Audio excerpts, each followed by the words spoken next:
My channel. ಇವತ್ತು ಮಾಡ್ತಿರೋಂಥ recipe ಬಂದು ಇನ್ಸ್ಟೆಂಟಾಗಿ ಕ್ವಿಕ್ಕಾಗಿ ಮಾಡೋವಂಥ ಬಿಸಿಬೇಳೆಬಾತ್ ಪೌಡ್ರ್ ರೆಸಿಪಿನ ಮಾಡ್ತಾಯಿದ್ದೀನಿ. ಎಲ್ಲರೂ ಕೂಡ ಬಿಸಿಬೇಳೆಬಾತ್ ಪೌಡ್ರನ್ನ ಮಾಡ್ತಾರೆ, ಆದರೆ ನಾನು ಯಾವ ರೀತಿ ಮಾಡ್ತೀನಿ ಅನ್ನೋದನ್ನು ತೋರಿಸ್ತಾ ಇದ್ದೀನಿ. ತುಂಬ ಬೇಗನೆ ಆಗುವಂಥದ್ದು, ಟೇಸ್ಟ್ಫುಲ್ ಆಗಿರೋವಂಥ ಬಿಸಿಬೇಳೆಬಾತ್ ಪೌಡ್ರ್ ಅಂತಲೇ ಹೇಳ್ಬೋದು. ಎಷ್ಟು ಬೇಗ ಈ ಬಿಸಿಬೇಳೆಬಾತ್ ಪೌಡ್ರ್ ಮಾಡ್ಬೋದು ಅಂದರೆ, ಒಂದು ಸೈಡ್ಗೆ ನೀವು ಅಕ್ಕಿ ಬೇಳೆ ತರಕಾರಿಲ್ಲ ಬೇಯಕ್ಕಿಟ್ಕೊಂಡು ಇನ್ನೊಂದು ಸೈಡಲ್ಲಿ ನೀವು ಕ್ವಿಕ್ಕಾಗಿ 5 ನಿಮಿಷಕ್ಕೆ ಪೌಡ್ರ್ ಮಾಡ್ಕೊಬಿಡ್ಬೋದು. ಇಲ್ಲ ನಮಗೆ ಟೈಮ್ ಇಲ್ಲ, ತಕ್ಷಣಕ್ಕೆ ಮಾಡೋಕ್ಕಾಗಲ್ಲ ಅಂತ ಅನ್ನೋರು ಹಿಂದಿನ ದಿನವೇ ಪೌಡ್ರನ್ನ ಮಾಡಿಟ್ಕೊಳ್ಳಿ. ಬೆಳಗ್ಗೆ ಎದ್ದ ತಕ್ಷಣವೇ ಬಿಸಿಬೇಳೆಬಾತ್ ಮಾಡಲಿಕ್ಕೆ ಈಸಿ ಆಗುತ್ತೆ. ವರ್ಕಿಂಗ್ ವುಮೆನ್ಸು ಹಾಗೆ ಮನೆಯಲ್ಲಿ ಜಾಸ್ತಿ ಜನ ಇದ್ದಾರೆ, ಜಾಸ್ತಿ ಕ್ವಾಂಟಿಟಿಯಲ್ಲಿ ಪೌಡ್ರನ್ನ ಮಾಡಿಟ್ಕೋಬೇಕು ಅನ್ನೋರು ಇಲ್ಲಿ ಹಾಕಿರೋ ಇಂಗ್ರೀಡಿಯೆಂಟ್ಸ್ಗಳನ್ನೆಲ್ಲ ಜಾಸ್ತಿ ಹಾಕ್ಕೊಂಡು ಮಾಡಿಕೊಂಡ್ರೆ ನೀವು ಸ್ಟೋರ್ ಮಾಡಿ 1 ತಿಂಗಳಿಂದ 1.5 ತಿಂಗಳ ತನಕ ಯೂಸ್ ಮಾಡ್ಬೋದು. ಹೊಸದಾಗಿ ನೋಡ್ತಿರೋರು ಪ್ಲೀಸ್ ನಮ್ಮ ಚಾನಲ್ನ ಸಬ್ಸ್ಕ್ರೈಬ್ ಮಾಡ್ಕೊಂಡು ನೋಡಿ, ಹಾಗೆ ಸಪೋರ್ಟ್ ಮಾಡಿ. ರೆಸಿಪಿಗಳನ್ನ ಟ್ರೈ ಮಾಡಿ, ಹಾಗೆ ಕಮೆಂಟ್ ಮಾಡಿ ಏನು ಅನ್ನಿಸ್ತು ಅಂಥೇಳಿ. ಹಾಗೆ ನಿಮ್ಮ ಫ್ಯಾಮಿಲಿ ಆ್ಯಂಡ್ ಫ್ರೆಂಡ್ಸ್ಗೂ ಕೂಡ ಶೇರ್ ಮಾಡಿ, ಅವ್ರಿಗೂ ಕೂಡ ಹೆಲ್ಪ್ ಆಗುತ್ತಲ್ವ. ಹಾಗಾಗಿ ಶೇರ್ ಮಾಡೋದನ್ನು ಮಾತ್ರ ಮರಿಬೇಡಿ. ಹಾಗೆ ಬಿಸಿಬೇಳೆಬಾತ್ ಪೌಡ್ರನ್ನ ಹೇಗೆ ಮಾಡೋದು ಅಂತ ನೋಡೋಣ. ನಾನಿಲ್ಲಿ ಒಂದು ಬಾಣಲಿನ ಬಿಸಿ ಇಟ್ಕೊಂಡಿದ್ದೀನಿ. ಇದಕ್ಕೆ 2ರಿಂದ 3 ಟೇಬಲ್ ಸ್ಪೂನಷ್ಟು ಎಣ್ಣೆನ ಹಾಕ್ತಾಯಿದ್ದೀನಿ. ನಿಮ್ಮನೇಲಿ ಯಾವ ಕುಕ್ಕಿಂಗ್ ಆಯಿಲ್ನ ಬಳಸ್ತೀರಾ ಅದನ್ನು ಬಳಸಿ.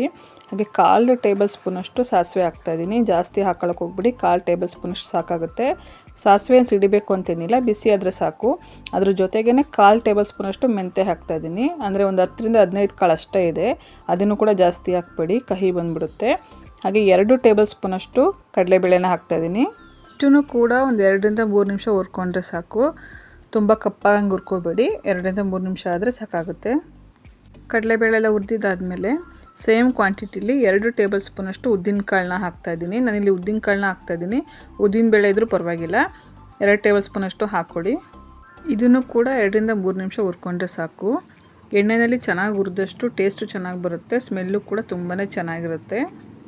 ನಾನು ಆವಾಗಲೇ ಹೇಳ್ದಂಗೆ ನಿಮಗೆ ಜಾಸ್ತಿ ಕ್ವಾಂಟಿಟಿ ಬೇಕು ಸ್ಟೋರ್ ಮಾಡಿ ಇಡೋದಕ್ಕೆ, ತುಂಬ ದಿನ ಬರಬೇಕು ಅನ್ನೋರು ನಾನು ಏನೇನು ಇಂಗ್ರೀಡಿಯೆಂಟ್ಸ್ಗಳನ್ನ ಹಾಕಿದ್ದೀನಿ ಅದನ್ನೆಲ್ಲ ಜಾಸ್ತಿ ಹಾಕ್ಕೊಳ್ಳಿ. ಅಂದರೆ ನಾನಿಲ್ಲಿ ಉದ್ದಿನಬೇಳೆ ಕಡಲೆಬೇಳೆ 2 ಸ್ಪೂನ್ ಹಾಕಿದ್ದೀನಿ ಅಲ್ವಾ, 4 ಟೇಬಲ್ ಸ್ಪೂನಷ್ಟು ಹಾಕ್ಕೊಳ್ಳಿ. ಮತ್ತು ಬೇರೆ ಇಂಗ್ರೀಡಿಯೆಂಟ್ಸ್ಗಳನ್ನ ಎಷ್ಟೆಷ್ಟು ಹಾಕ್ಕೊಂಡಿದ್ದೀನಿ ಅದಕ್ಕಿಂತ ಒಂದಷ್ಟು ಡಬಲ್ನ ಹಾಕ್ಕೊಂಡ್ರೆ ನಿಮಗೆ ಜಾಸ್ತಿ ಕ್ವಾಂಟಿಟಿ ಆಗುತ್ತೆ. ಹಾಗಾಗಿ ಸ್ಟೋರ್ ಮಾಡಿ ಇಡ್ಬೋದು. ನೋಡಿ, ಇದೆಲ್ಲ ಫ್ರೈ ಆಗಿದೆ, ಇಷ್ಟಾದರೆ ಸಾಕು, ತುಂಬ ಕಪ್ಪಾಗಿ ಹುರ್ಕೋಬೇಡಿ. ಇದೆಲ್ಲ ಆದಮೇಲೆ ನಾನಿಲ್ಲಿ 10 ಲವಂಗನ ಹಾಕ್ತಾಯಿದ್ದೀನಿ. 10 ಲವಂಗ ಹಾಕ್ಕೊಂಡ್ರೆ ಸಾಕು. ಹಾಗೆ ಚಕ್ಕೆನೂ ಕೂಡ 4ರಿಂದ 5 ಪೀಸ್ ಹಾಕ್ತಾಯಿದ್ದೀನಿ. ಹಾಗೆ ಏಲಕ್ಕಿಕಾಯಿ 4, ಇಷ್ಟನ್ನು ಹಾಕ್ಕೊಂಡು 2 ನಿಮಿಷ ಫ್ರೈ ಮಾಡ್ಕೊಳ್ಳಿ.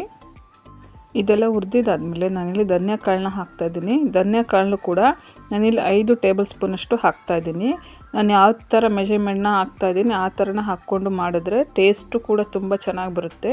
ಕಡಿಮೆ ಜಾಸ್ತಿ ಮಾಡ್ಕೋಬೇಡಿ, ಇಷ್ಟಿಷ್ಟೇ ಹಾಕ್ಕೊಂಡು ಮಾಡಿಕೊಂಡ್ರೆ ನಿಮಗೆ 3ರಿಂದ 4 ಸಲ ಏನು ಬಿಸಿಬೇಳೆಬಾತ್ ಮಾಡ್ಬೋದು. ಪುಳಿಯೋಗರೆ ಇದೆ, ಇಷ್ಟಿಷ್ಟೇ ಕ್ವಾಂಟಿಟಿನ ಹಾಕ್ಕೊಂಡು ಮಾಡಿಕೊಂಡ್ರೆ ನಿಮಗೆ ಒಂದು 3ರಿಂದ 4 ಸಲ ಬಿಸಿಬೇಳೆಬಾತನ್ನ ಮಾಡ್ಕೋಬೋದು.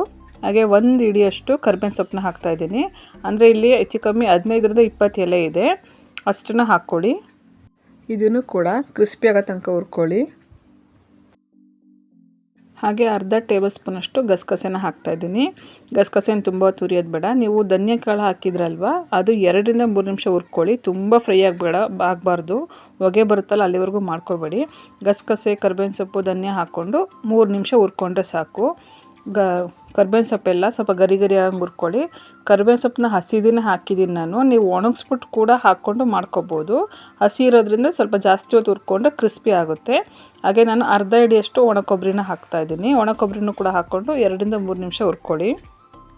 ಒಣ ಕೊಬ್ಬರಿನ ಇಲ್ಲಿ ತುರಿದು ಕೂಡ ಹಾಕೋತಾರೆ, ಹೇಗೆ ಬೇಕಾದರೂ ಹಾಕ್ಕೋಬೋದು. ನಾನು ಸಣ್ಣ ಕಟ್ ಮಾಡಿ ಹಾಕ್ಕೊಂಡಿದ್ದೀನಿ. ಇದನ್ನೆಲ್ಲ ಸೇರಿ ಒಂದು 2ರಿಂದ 3 ನಿಮಿಷ ಹುರ್ಕೊಳ್ಳಿ. ಈ ರೆಸಿಪಿನ ಟ್ರೈ ಮಾಡಿ, ತುಂಬಾ ಚೆನ್ನಾಗಿದೆ. ಹಾಗೆ ಫ್ಯಾಮಿಲಿ ಆ್ಯಂಡ್ ಫ್ರೆಂಡ್ಸ್ಗೂ ಕೂಡ ಶೇರ್ ಮಾಡೋದನ್ನು ಮರಿಬೇಡಿ. ಹಾಗೆ ಚಾನಲ್ನ ನೋಡ್ತಿರೋರು ಸಬ್ಸ್ಕ್ರೈಬ್ ಮಾಡ್ಕೊಂಡು ನೋಡಿ, ಹಾಗೆ ಸಪೋರ್ಟ್ ಮಾಡಿ. ಈ ಬಿಸಿಬೇಳೆಬಾತ್ ಪೌಡ್ರ್ ಮಾಡಿಟ್ಕೊಬಿಟ್ರೆ ದಿಢೀರಾಗಿ ಫ್ರೆಂಡ್ಸ್ ಅಥವಾ ಯಾರು ಗೆಸ್ಟ್ ಬಂದಾಗ ಕ್ವಿಕ್ಕಾಗಿ ಮಾಡಿಬಿಡ್ಬೋದು. ಅಥವಾ ಬ್ರೇಕ್ಫಾಸ್ಟಿಗೆ ಅಥವಾ ಡಿನ್ನರ್ಗೆ, ನೈಟ್ ಡಿನ್ನರ್ಗೆ ಬಿಸಿಯಾಗಿ ತಿನ್ನೋಕೆ ಇಷ್ಟ ಪಡೋರು ಕ್ವಿಕ್ಕಾಗಿ ಕೂಡ ಮಾಡ್ಕೋಬೋದು. ನೋಡಿ, ಅದನ್ನೆಲ್ಲ ಹುರಿದಿದ್ದಾಗಿದೆ. ಒಂದು ಪ್ಲೇಟ್ಗೆ ನಾನು ಎತ್ತಿಟ್ಕೊಂಡಿದ್ದೀನಿ. ಹಾಗೆ ನಾನಿಲ್ಲಿ ಬ್ಯಾಡಗಿ ಮೆಣಸಿಕಾಯಿನ ಹಾಕ್ಕೊಂಡಿದ್ದೀನಿ. ಬ್ಯಾಡಗಿ ಮೆಣಸಿಕಾಯಿ ಒಂದು 30 ಬ್ಯಾಡಗಿ ಮೆಣಸಿಕಾಯಿ ಇದೆ. ಬರೀ ನಾನು ಗುಂಟೂರನ್ನ ಬಳಸಿಲ್ಲ, ಬ್ಯಾಡಗಿ ಮಾತ್ರ ಹಾಕ್ಕೊಂಡಿದ್ದೀನಿ. ನಿಮಗೆ ಖಾರ ಬೇಕು ಅನ್ನೋರು ಇದಕ್ಕೆ ಗುಂಟೂರನ್ನು ಕೂಡ ಸೇರಿಸ್ಕೋಬೋದು. ನಾನು ಖಾರ ಕಡಿಮೆನೇ ಅಂಥೇಳಿ ಬರೀ ಬ್ಯಾಡಗಿನ ಹಾಕ್ಕೊಂಡಿದ್ದೀನಿ. ಕಲರ್ ಕೂಡ ಚೆನ್ನಾಗಿ ಬರುತ್ತೆ, ಟೇಸ್ಟು ಕೂಡ ಚೆನ್ನಾಗಿ ಬರುತ್ತೆ. ಎಲ್ಲದನ್ನು ಕೂಡ ಲೋ ಫ್ಲೇಮಲ್ಲೇ ಹುರ್ಕೋಬೇಕು, ಹೈ ಫ್ಲೇಮಲ್ಲಿ ಹುರ್ಕೋಬೇಡಿ, ಎಲ್ಲ ಸೀದೋಗ್ಬಿಡುತ್ತೆ, ಟೇಸ್ಟ್ ಕೂಡ ಚೆನ್ನಾಗಿ ಬರೋದಿಲ್ಲ. ಎಲ್ಲ ಲೋ ಫ್ಲೇಮಲ್ಲಿ ಹುರ್ಕೊಂಡಷ್ಟು ಎಲ್ಲದೂ ಕೂಡ ಈಕ್ವಲಾಗಿ ಉರಿಯುತ್ತೆ. ಹಾಗಾಗಿ ಲೋ ಫ್ಲೇಮಲ್ಲೇ ಹುರ್ಕೊಳ್ಳಿ. ನೋಡಿ ಬೆಳಗಿನೂ ಕೂಡ ನಾನು ಹುರಿದಿದ್ದಾಗಿದೆ. ನನ್ನ ಮಗ ಕೂಡ ಮಧ್ಯದಲ್ಲಿ ಬರ್ತಾಯಿದ್ದ, ಮುಟ್ಟಕ್ಕೆ ಹೋಗ್ತಾಯಿದ್ದ, ಸುಡ್ತಾಯಿದೆ ಅಂತ ಹೇಳಿದ್ರು ಕೇಳ್ತಾ ಇರಲಿಲ್ಲ. ನೋಡಿ ಇದನ್ನೆಲ್ಲ ತಣ್ಣಗಾಗಬೇಕು. ಹುರಿದಿದ್ದಾದಮೇಲೆ ಎಲ್ಲದನ್ನು ಕೂಡ ಸಪ್ರೇಟಾಗಿ ಹಾಕ್ಕೊಂಡಿದ್ದೀನಿ ತಣ್ಣಗಾಗಲಿ ಅಂಥೇಳಿ. ಇದೆಲ್ಲ ಕಂಪ್ಲೀಟಾಗಿ ತಣ್ಣಗಾಗಬೇಕು. ತಣ್ಣಗಾದ್ಮೇಲೆ ಪೌಡ್ರ್ ಮಾಡ್ಕೊಳ್ಳಿ, ಇಲ್ಲಾಂದರೆ ಗಂಟು ಆಗುತ್ತೆ ಮತ್ತು ಟೇಸ್ಟ್ ಕೂಡ ಚೆನ್ನಾಗಿರಲ್ಲ, ಸ್ಟೋರ್ ಮಾಡೋದಕ್ಕೆ ಕೂಡ ಆಗೋದಿಲ್ಲ. ಹಾಗಾಗಿ ನೋಡಿ ಇದೆಲ್ಲ ತಣ್ಣಗಾಗಿದೆ. ತಣ್ಣಗಾದ್ಮೇಲೆ ಮಿಕ್ಸಿ ಜಾರ್ಗೆ ಹಾಕ್ಕೊತಾ ಇದ್ದೀನಿ. ಆ ಕಾಳುಗಳು ಮತ್ತು ಮೆಣಸಿನ್ಕಾಯಿ ಎರಡೂ ಕೂಡ ಒಟ್ಟಿಗೆ ಹಾಕ್ಕೊತಾ ಇದ್ದೀನಿ.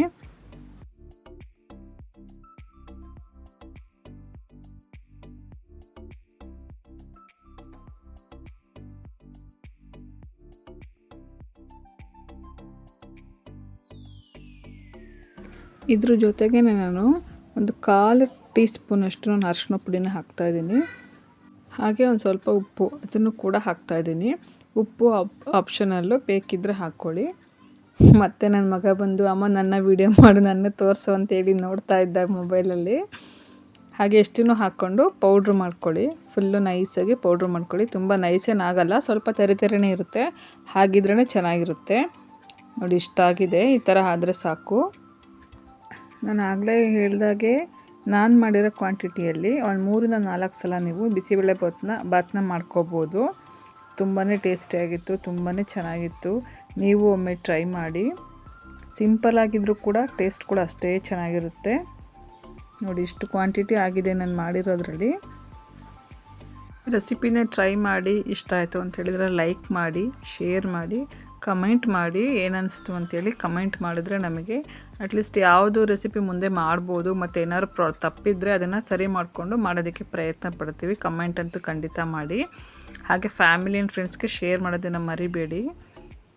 ತುಂಬ ಸಿಂಪಲಾಗಿರುತ್ತೆ ನಮ್ಮ ಮಾಡೋ ಅಡುಗೆಗಳು, ಒಮ್ಮೆ ಟ್ರೈ ಮಾಡಿ.